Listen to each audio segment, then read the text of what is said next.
वहीं केंद्रीय गृह मंत्री अमित शाह 3 दिवसीय छत्तीसगढ़ दौरे पर पहुंचे हैं, जहां सीएम विष्णुदेव साय समेत बीजेपी नेताओं ने रायपुर एयरपोर्ट पर उनका स्वागत किया है और इस दौरान उनका काफिला काफी छोटा नजर आया, जिसमें सिर्फ 5 से 6 गाड़ियां शामिल थी। वहीं गृह मंत्री को रिसीव करने के लिए ज्यादातर बीजेपी नेता बस से ही पहुंचे थे। माओवादी आतंक से मुक्ति दिलाने के संकल्प के पूरा होने के बाद गृह मंत्री का ये पहला ऐतिहासिक दौरा है, जिसे बीजेपी एक उत्सव की तरह मना रही है। इस यात्रा के दौरान अमित शाह कई कार्यक्रमों में भाग लेंगे और बस्तर क्षेत्र में मध्य क्षेत्रीय परिषद की बैठक की भी वो अध्यक्षता करेंगे।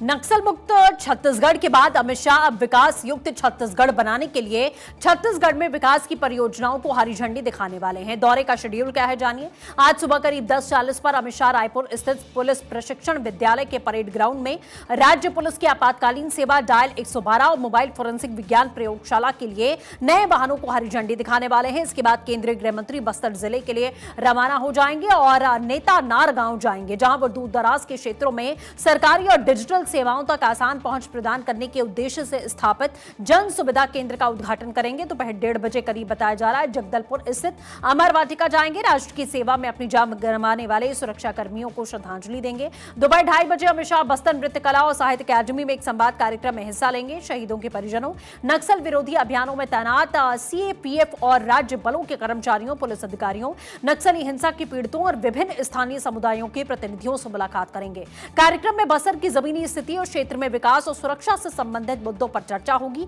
इसके बाद आज शाम को अमित शाह बादल अकादमी में बस्तर के संघ लोक सांस्कृतिक कार्यक्रम में मुख्य अतिथि के रूप में शामिल होंगे और बस्तर की आदिवासी कला और सांस्कृतिक परंपराओं को देखेंगे। केंद्रीय गृह मंत्री मंगलवार को सुबह 11 बजे से दोपहर 2 बजे तक जगदलपुर में मध्य क्षेत्रीय परिषद की बैठक की अध्यक्षता करेंगे, जिसमें मध्य प्रदेश, उत्तर प्रदेश, उत्तराखंड और छत्तीसगढ़ के मुख्यमंत्री शामिल होने वाले हैं। इसके बाद दिल्ली रवाना होने से पहले वो जगदलपुर में एक प्रेस कॉन्फ्रेंस करेंगे। बस्तर को माओवाद से मुक्त कराने के बाद अमित शाह का यह पहला दौरा, जिसे बीजेपी विजय उत्सव के रूप में मना रही है। अमित शाह के दौरे से बीजेपी क्या संदेश देना चाहती है, इसके लिए हमारे सहयोगी हमारे साथ में जुड़ेंगे।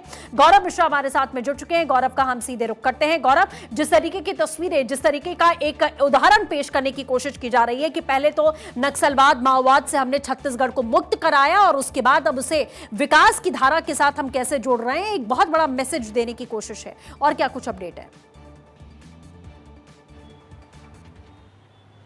और बिल्कुल देखिए, केंद्रीय गृह मंत्री अमित शाह का ये दो दिवसीय दौरा है बहुत महत्वपूर्ण है। और अगर इस पूरे आप दौरे को देखिए कि अमित शाह की बात करें तो 30 मार्च को प्रधानमंत्री ने खुद इस बात माफ कीजिएगा गृह मंत्री ने ऐलान किया था कि ये जो नक्सल मुक्त अभियान है, इसकी जो शुरुआत है वो यहाँ पर की जाएगी। और उस नक्सल मुक्त अभियान की शुरुआत का एक बड़ा असर देखने को मिला कि ग्राउंड पर जो ये पूरा अभियान था, इसको सुचारू रूप से चलाया गया। और इसमें जाहिर सी बात है, इस पूरे अभियान पर लगातार गृह मंत्री अमित शाह की निगाहें थी कि किस तरीके से इस पूरे अभियान को चलाया जा रहा है। और बस्तर की अगर हम बात करें, बस्तर के आसपास के जो तमाम वो क्षेत्र थे जहां पर अक्सर हम नक्सली घटनाओं को देखते थे, जो नक्सली थे वो पुलिस के साथ मुठभेड़ करते नजर आते थे, बम विस्फोट की जो घटनाएं हैं वो होती थी और पुलिस पर अक्सर हमले की खबरें आती थी। इस पूरे अभियान का असर ये रहा कि बड़े पैमाने पर नक्सलियों ने सरेंडर भी किया और अब उसका एक बड़ा असर ये देखने को मिल रहा है कि आज यहां पर एक बड़ा कार्यक्रम जो है केंद्रीय गृह मंत्री अमित शाह के नेतृत्व में